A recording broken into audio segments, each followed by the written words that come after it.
it's that for years and years and years, you're always looking for Oh, yeah. credit score, like keep it as high as possible. When you see it's declining and there is nothing you can do to improve it outside of buying another house. You know, we spent hundreds of thousands of dollars Buying getting to this that one. point. So no one's going to go into that much debt just to raise a credit score. I'm to go not. from exceptional to from very good back up to exceptional.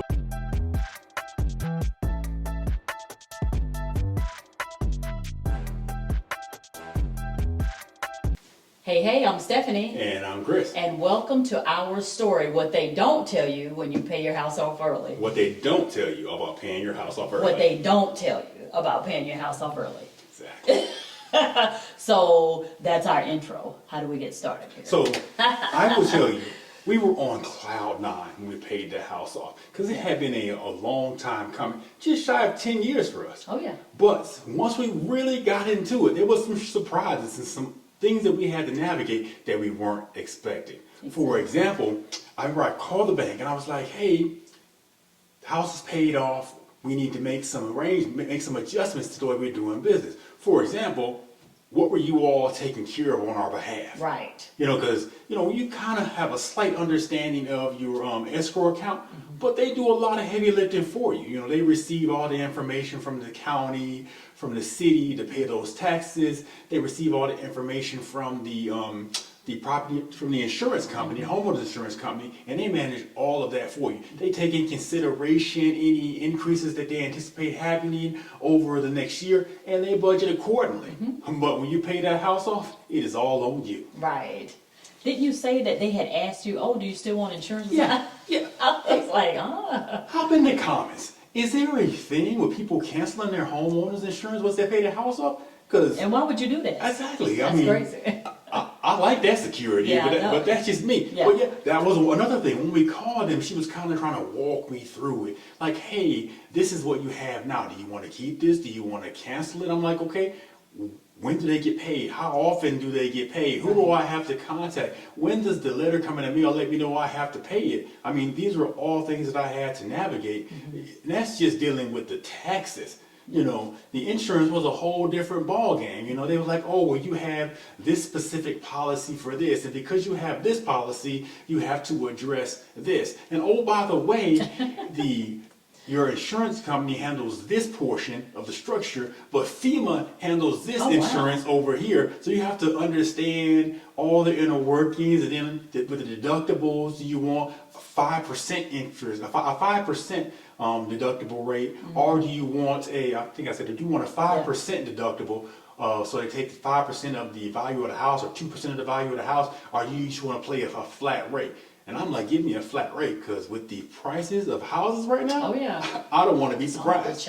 So these are all of the things that we had to just address in the first few weeks or months of paying the house off. And I spent about, a year or two now since we paid it off?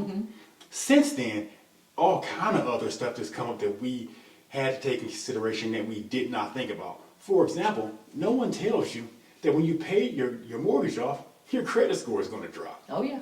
Had no clue. And when I think back on it now, it makes sense to where one of your longest accounts, so your longest account history, your longest credit history account is being closed out. So your average credit age goes down.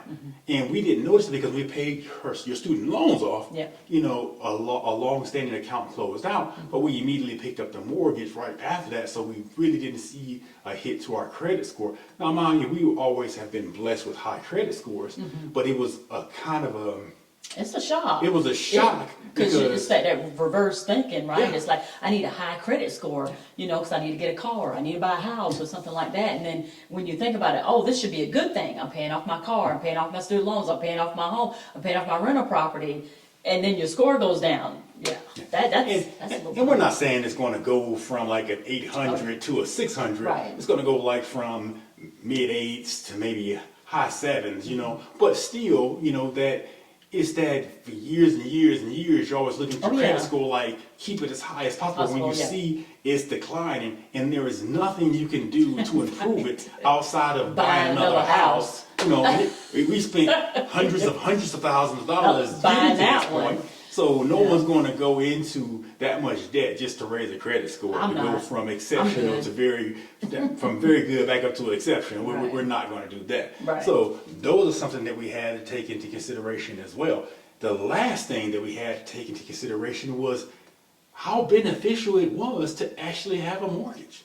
Oh, yeah. You know, I know that Sure. it's shocking, but for us, that was something that we found out.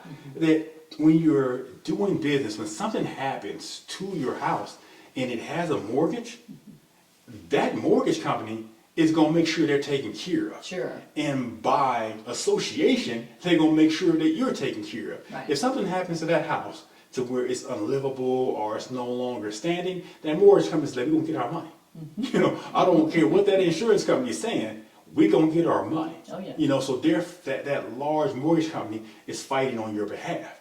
But after you pay them off and you bid them farewell, it is all on you. You have to go in there, you have to negotiate on your behalf. So all of the legal advice that you would have gotten from the mortgage company and all the benefits you get from that, you no longer have that. And that was a shocker when you're calling the insurance company like, hey, I have a claim, this is going on. And they're like, yeah, we'll get back to you. When that mortgage company come in there and say something, people move.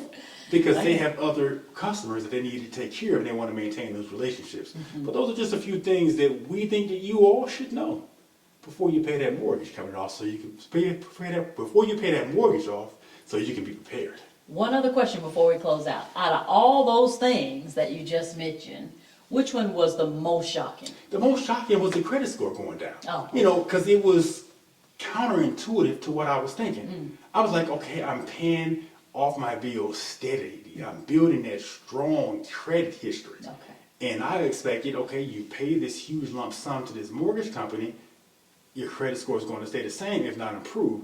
And then when it did the exact opposite, it was a kind of a shock to the system. I guess that does kind of make sense.